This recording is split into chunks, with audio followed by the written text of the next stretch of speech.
Bonjour, je vous propose de continuer la lecture et le commentaire du psaume 68 en nous aidant de l'apport de la langue originale qui est l'hébreu, que vous n'avez pas de nécessité de connaître, mais néanmoins quand on revient à la langue dans laquelle le psaume a été écrit, on permet de trouver bien des significations dans ce psaume qui nous échappent dans les traductions, et même quand on reprend tel que c'est écrit, on arrive souvent à mieux comprendre pourquoi c'est traduit ainsi.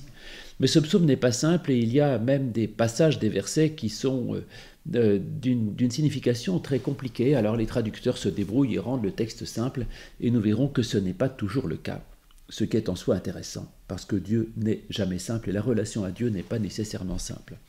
Ce psaume 68 est bien connu et apprécié dans la tradition protestante puisqu'on l'appelle le psaume des batailles. Que Dieu se montre seulement et l'enverra soudainement abandonner la place des ennemis épars. Il fait allusion à l'épisode du Sinaï, c'est-à-dire de la révélation de Dieu à Moïse sur le mont Sinaï où il donne la loi, lorsque le peuple, après avoir été libéré par grâce de la main des Égyptiens par l'intermède de Moïse, commandité par le Dieu Yahvé, donc le Dieu de grâce, donc le peuple quitte l'Égypte, marche dans le désert, au Sinaï, il reçoit la loi qui est donnée par Dieu donc à Moïse, et c'est de tout cela dont il est fait allusion là-dedans.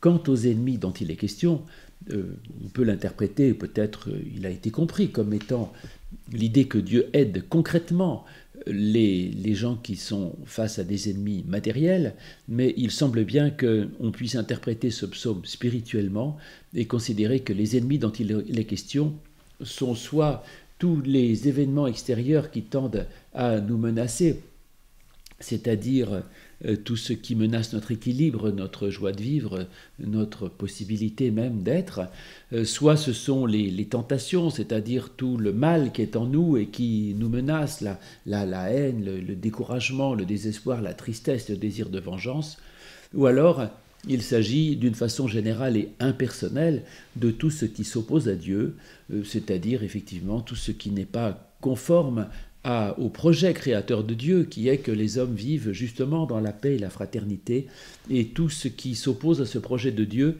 eh bien voilà ce qu'il en advient. Ce qu'il en advient, c'est que le psaume nous dit que tout ce qui est dans le sens de la parole de Dieu, dans le sens de la loi, eh bien tout cela est promis à une vie, à une bénédiction, à des grâces merveilleuses, et tout ce qui est contraire au projet de Dieu eh bien, est simplement appelé à disparaître, à se dissiper, à se perdre et à ne mener à rien. Donc il n'y a pas de méchanceté à l'égard des personnes mauvaises, mais simplement une explication qui nous dit que le mal fait du mal et ne mène à rien, et que le bien fait du bien et mène à la vie. Nous en étions arrivés au psaume, au verset 10, et donc je vous relis le début de ce psaume dans une traduction qui n'en est pas une, c'est juste une translittération, un juxtalinéaire que je vous propose, et vous pouvez vous munir de votre traduction habituelle, ce qui fera un bon complément. À l'excellent de David, cantique, chant. Dieu se lève, ses ennemis se dispersent, et ceux qui le haïssent s'enfuient de sa face. Comme se dissipe une fumée, tu dissipes. Comme fond une cire en face du feu, se perdent les méchants en face de Dieu. Et les justes se réjouissent. Ils exultent en face de Dieu, ils se prennent plaisir dans la joie. Chantez pour Dieu quand il est son nom. Frayez une voie pour celui qui chevauche dans les lieux arides. En éternel est son nom, jubilez en face de lui.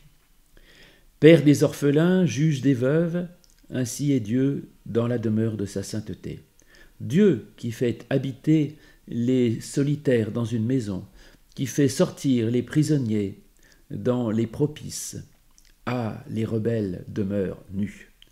Dieu dans ta sortie en face de ton peuple, dans ta marche dans le dénuement. Pause.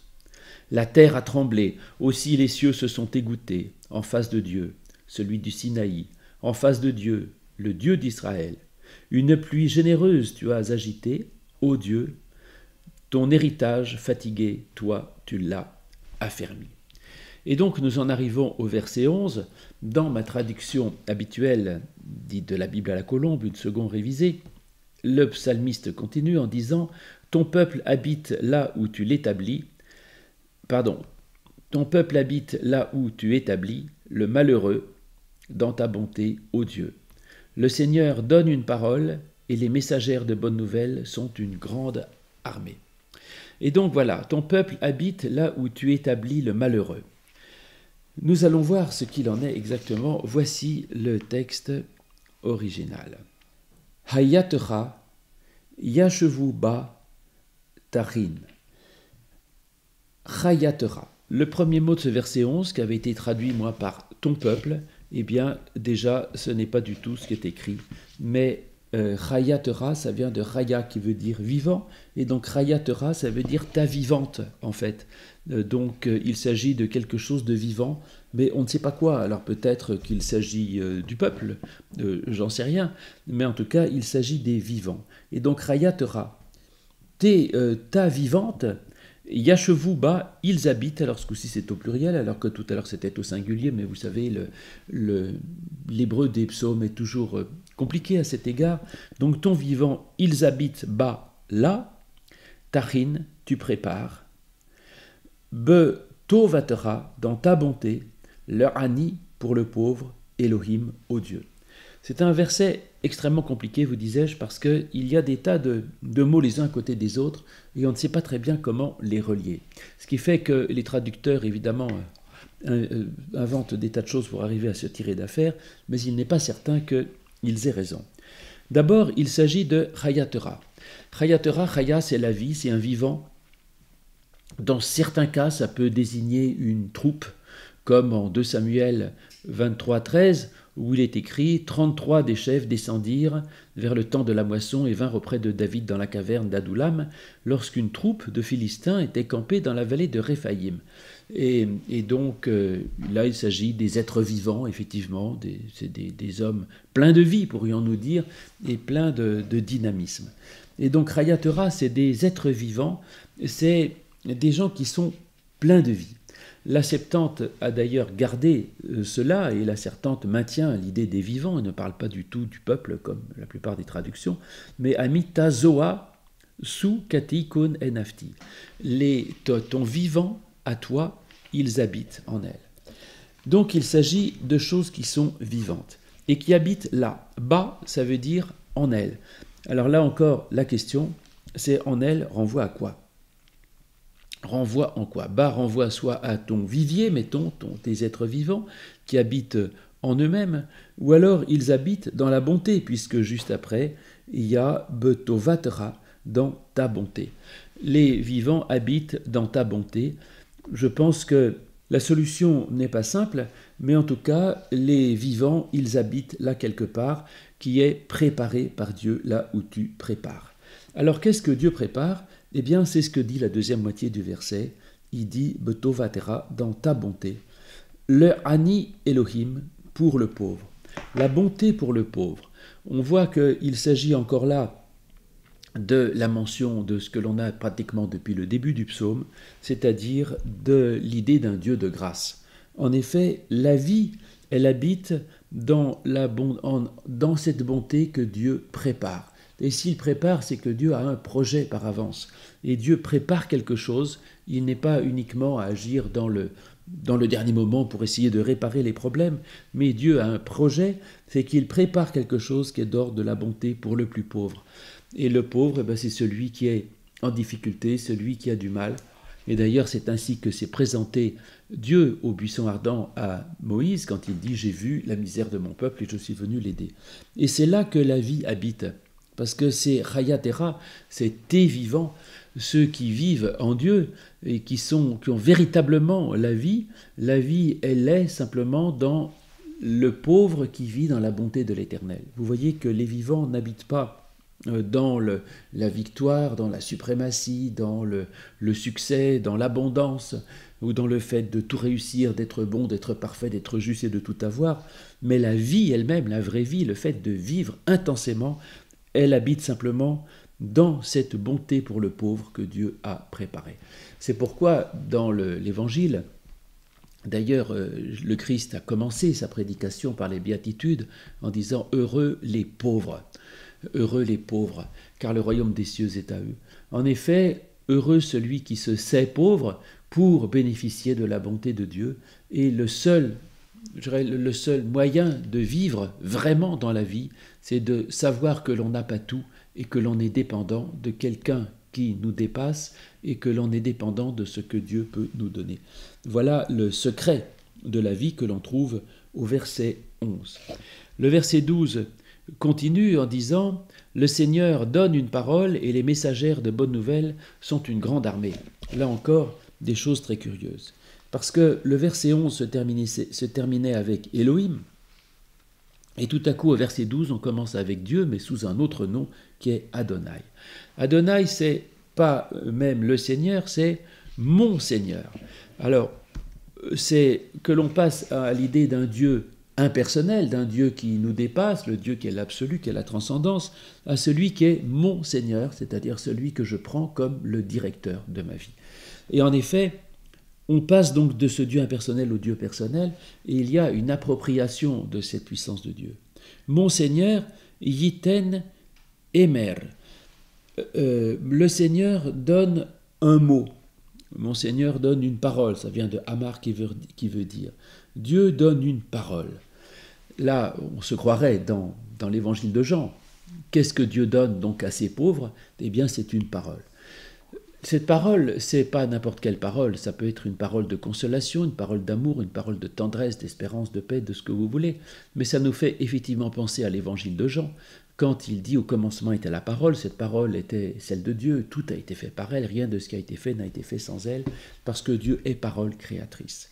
Et une parole de Dieu, ce n'est pas n'importe quoi en effet, parce que Dieu, ce n'est pas des paroles en l'air qu'il donne. Dieu, quand il dit quelque chose, ce qu'il dit advient.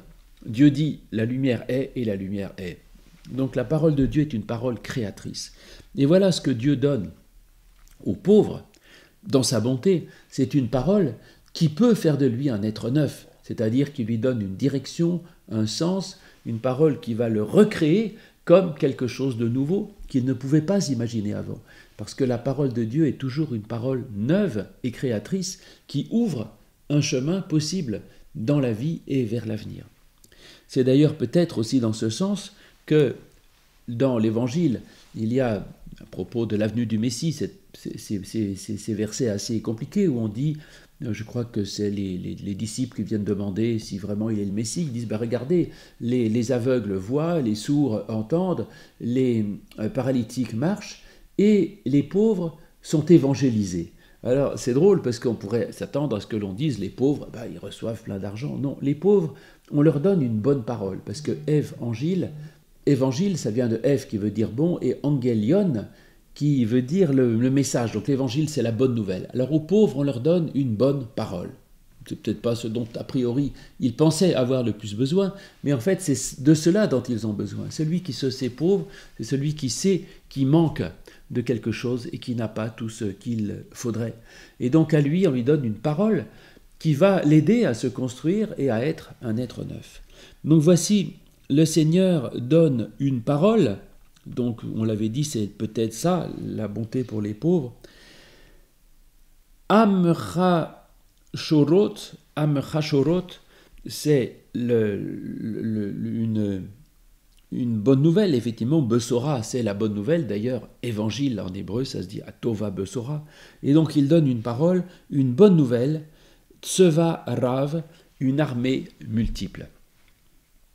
Cette bonne nouvelle, cet évangile qui est donné pour les pauvres, comme je vous disais, c'est dit ainsi dans l'évangile, est considéré comme une armée multiple, Tseva Rav, une grande armée. Cette armée multiple, c'est la puissance même de Dieu. Dieu est puissant par sa parole, et c'est par sa parole qu'il fait toutes choses. C'est par sa parole qu'il est aussi une armée pour combattre contre le mal, une armée pour étendre son territoire, pour écraser toutes les peuplades qui pourraient être les plus nuisibles et possibles que l'on puisse imaginer. Donc le Seigneur a donné une parole à celles qui portent la bonne parole, Am Vacherot, c'est les évangélisatrices. Alors on se demande un peu ce que viennent faire ces évangélisatrices là-dedans, mais peut-être que soit parce que l'Ancien Testament n'est pas aussi machiste que ce que l'on pourrait croire, il y a donc là des personnes qui annonceuses, qui annoncent la bonne parole, mais je pense qu'on a encore là le passage du singulier au pluriel, et que ces évangélisatrices, ces bonnes nouvelles, ce sont les paroles de Dieu. Et donc il y a un mot dit par Dieu qui sont une multitude de bonnes nouvelles. Parce que Dieu dit un mot et 1000, j'en entends. Donc je pense que ces évangélisatrices sont les mots de Dieu, de même que tout à l'heure, on avait son être vivant qui habite au pluriel. C'est-à-dire qu'on a là un passage du singulier au pluriel, parce qu'il y a des choses qui sont multiples, parce qu'elles sont importantes, mais qui sont singulières, parce qu'elle est unique. Donc une parole de Dieu, c'est une multitude de bons messages. De même que tout à l'heure, un être vivant, eh bien c'est une foule entière d'êtres vivants pour Dieu, et qui vaut autant qu'un très grand nombre. Au verset 13, nous avons cela dans ma traduction: les rois des armées fuient, et celles qui restent à la maison partagent le butin, tandis que vous vous reposez au milieu des étables, les ailes de la colombe sont couvertes d'argent. Les rois des armées, voici comment on les a. Malchei Tsevaot, on retrouve là les rois des armées. Tout à l'heure on avait les armées, qui étaient les armées multiples, dont j'avais suggéré qu'elles pouvaient être les paroles de Dieu. Et donc, Malchei Tsevaot, les rois des armées, Yedutun, il fuit. En effet, Nadad, ça veut dire fuir, s'enfuir. Et alors, pourquoi est-ce que tout à coup les rois des armées s'enfuient? Si les armées étaient des bonnes armées, pourquoi est-ce que tout à coup elles devraient s'enfuir? Eh bien, il y a plusieurs hypothèses. D'abord, peut-être que on pourrait, si les armées sont mauvaises, peut-être qu'elles étaient déjà mauvaises au verset 12, et qu'on avait effectivement le Seigneur qui donne un mot, une bonne nouvelle, Tsevarav, pour les armées nombreuses, c'est-à-dire pour ces armées nuisibles, à leur égard, et elle va les mettre en déroute. Et en effet, même les rois de ces armées qui s'enfuient et qui s'en vont, ce qui fait que la femme qui reste à la maison se trouve tout à fait en paix. C'est une hypothèse. Mais néanmoins, elle ne me plaît pas trop, parce que je pense quand même que les armées, tout à l'heure, étaient pas de mauvaises armées, d'autant plus que Dieu est souvent appelé le Dieu des armées, Adonai Tsevaot, c'est-à-dire le Dieu des puissances célestes, Tseva désignant l'armée, mais aussi les étoiles, et donc c'est le Dieu cosmique finalement. Et donc peut-être que ces Malchei Tsevaot, ces rois des armées, eh bien, ce peut être ceux qui prétendent contenir cette parole, c'est-à-dire qu'il y a des gens qui se prétendent plus forts que ces armées célestes.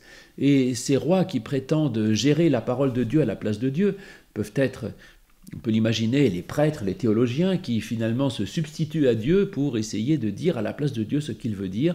Eh bien, quand Dieu parle, les prétendus faux prophètes, dirais-je, les prétendus ventriloques de Dieu qui prétendent mieux savoir que Dieu lui-même ce qu'il pense, eh bien, eux, ils s'enfuient. Autre solution, c'est qu'on passe effectivement d'une armée positive à une armée négative. Donc tout à l'heure, on avait l'armée nombreuse, qui était celle de Dieu, et ici les rois des armées au pluriel, qui sont les armées qui s'opposent à Dieu, et devant l'armée de Dieu, les armées négatives ne peuvent que fuir. Yedun. Maintenant, la Septante a traduit autrement.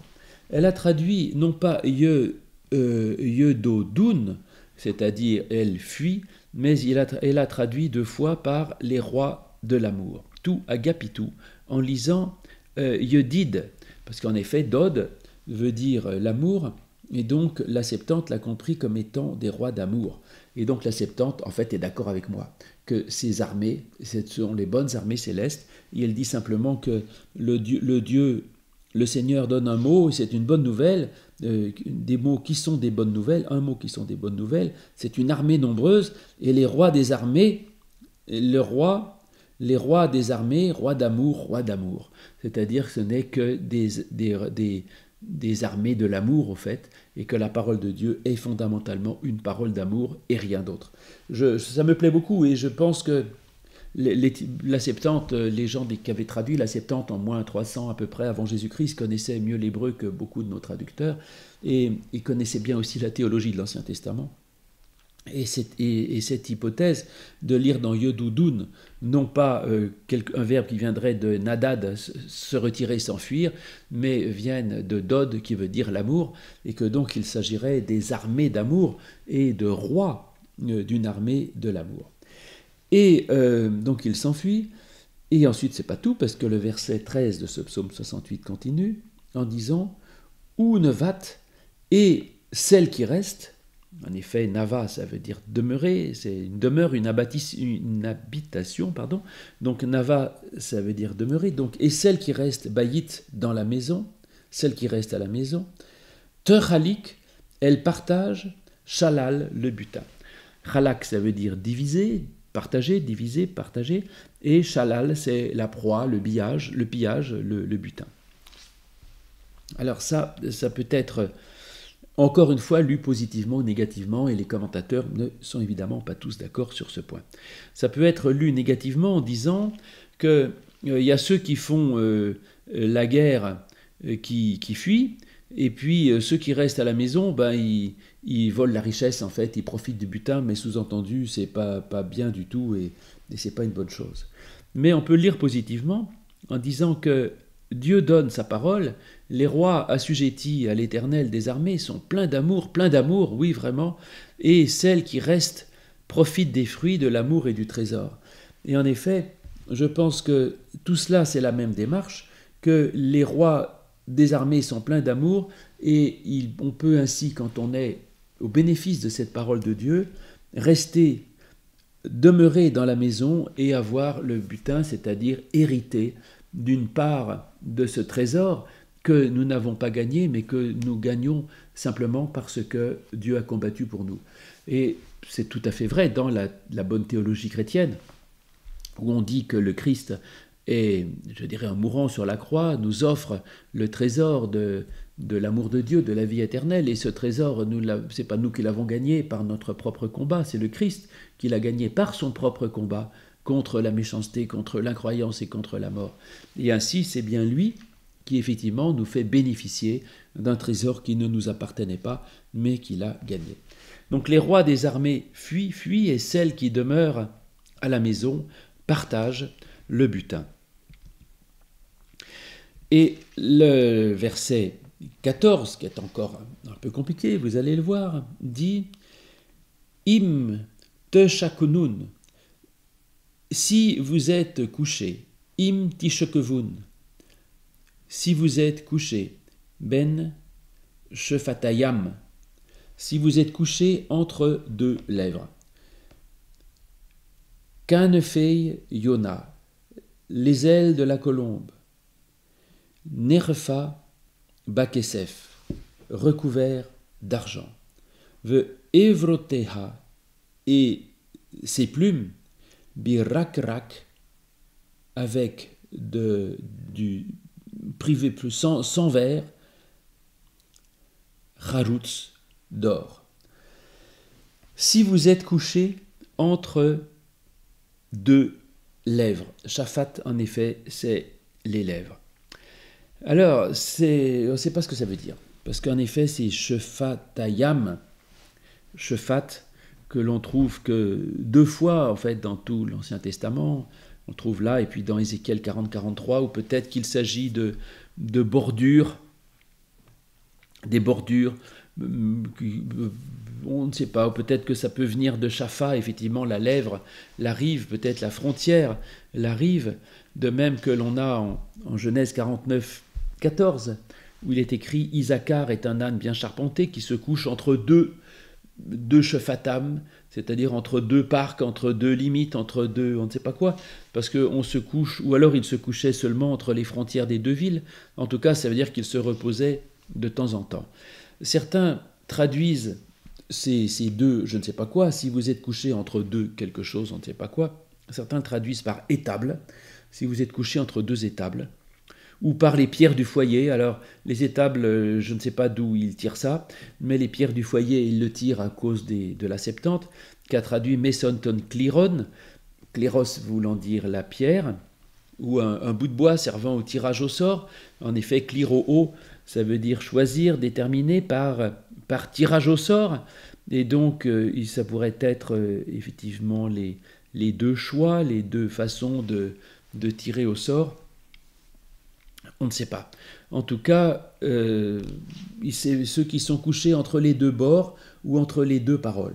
Mais comme on ne parle que de paroles, jusque-là, le fait que l'on parle tout à coup d'un mot qui vient de shephat, shefa qui veut dire la lèvre, bon, moi, ça me fait penser à celui qui habite entre les deux lèvres, c'est-à-dire entre les deux lèvres de Dieu. Et qu'est-ce qu'il y a de plus beau que de pouvoir se coucher entre les bras de Dieu, entre les deux paroles de Dieu, entre ces deux lèvres, et que c'est là que l'on peut vraiment être dans la plus grande des paix possible. Ou alors, on peut aussi le comprendre autrement. Je vous ai déjà dit dans un autre commentaire que à ce moment-là, l'hébreu n'avait pas les séparations entre les mots, donc peut-être qu'on peut couper aussi ces shephat-yam en shephat-yam, et ce serait à ce moment-là, yam c'est la mer et shephat c'est le bord, comme nous avions déjà dit, et donc ce qui serait entre les deux bords de la mer, comme Israël qui avait été sauvé entre les deux rives de la mer Rouge. Et ceux qui sont là justement dans cet espace de difficulté sauvé par Dieu, eh bien c'est l'endroit le plus merveilleux qui soit quand on est entre les deux bords, comme le peuple qui était en paix au milieu de la mer, endroit particulièrement dangereux, effectivement, et où Dieu simplement veillait sur eux. En tout cas, c'est quand on est dans ces deux bords que Dieu met au bord de nous pour nous protéger, où ces deux lèvres, ces deux paroles, que se trouve quelque chose. Et là, on a les kenafé yonam, les ailes de la colombe, qui sont, nous dit-on, recouvertes d'argent, c'est que fait yonam, nerefa bakesef, qui sont recouverts dans de l'argent, c'est-à-dire c'est des ailes qui sont merveilleusement brillantes et tout à fait riches, ou continue le verset, ve evroteha, et ses plumes birakrak, dans du jaune charoutz d'or. Ces plumes sont dans du jaune d'or.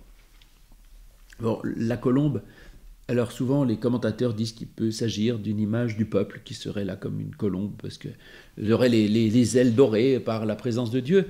Pour moi, on est encore dans l'évocation de Dieu. Et il était question tout à l'heure de la parole, là il est question de la colombe, c'est-à-dire de l'Esprit de Dieu, du Saint-Esprit. C'est cette présence même de Dieu qui nous sauve et qui est avec comme des ailes recouvertes d'argent et des plumes d'or, parce qu'en effet, c'est une des plus grandes richesses qui soit, sachant que tout à l'heure, il était question du pauvre qui n'a rien, et bien si, il a là de l'or et de l'argent, par cette présence de l'Esprit de Dieu. Quant à cet or, il est dit birak-rak, alors là, bon, c'est très compliqué, on ne sait pas ce que ça veut dire, ye-rak-rak, ça veut dire normalement vert, parce que yerek, ça veut dire vert, verdâtre. C'est la couleur d'un des 4 cavaliers de l'Apocalypse qui est dit chloros, c'est comme ça que c'est traduit dans la Septante d'habitude, hein. Et donc ça veut dire verdâtre.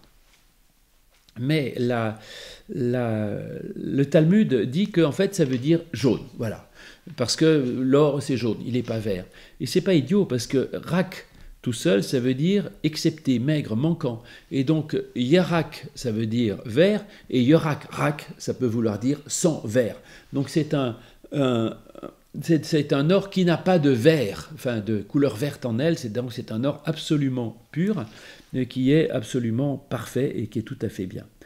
Et en effet, cet or qui est dit ici, non pas comme avec le mot habituel de l'or, mais qui est appelé charoutz, ça veut dire tranchant, ça veut dire aiguisé, et qui veut dire dans certains cas effectivement de l'or qui a été bien affiné. Et ainsi on peut le comprendre comme étant de l'or absolument pur, affiné, sans aucune trace d'imperfection, c'est-à-dire sans aucune trace de verdure, sachant que le vert est la couleur du cadavre et de la mort. Donc on est bien dans une richesse qui mène dans la vie par une sorte d'affinage et de peaufinement qui est absolument exceptionnel. Et là, dans la version grecque, on a un mot de plus qui est diapsalma, ça veut dire pause. Ce petit mot pause si important ces psaumes, qui veut dire que l'on est justement dans le repos et dans la tranquillité. Donc voilà ces quelques versets absolument magnifiques qui nous disent l'image de l'aide de Dieu, de ce qu'il apporte, de ce Dieu qui donne une parole et qui c'est l'annonceuse d'une grande armée céleste et rois de l'armée qui sont pleins d'amour, et celle qui demeure dans la maison reçoit le butin. Et quand on est couché entre ces deux lèvres de Dieu, entre ces deux bords de l'aide de Dieu, et que l'on a les ailes de la colombe qui sont recouvertes d'argent avec des plumes qui sont d'un or le plus pur, raffiné, et qui est un or plein de vie, eh bien voilà tout ce que ce Dieu de grâce nous donne et qui nous permet d'être dans le repos. À bientôt pour la suite de ce magnifique psaume 68.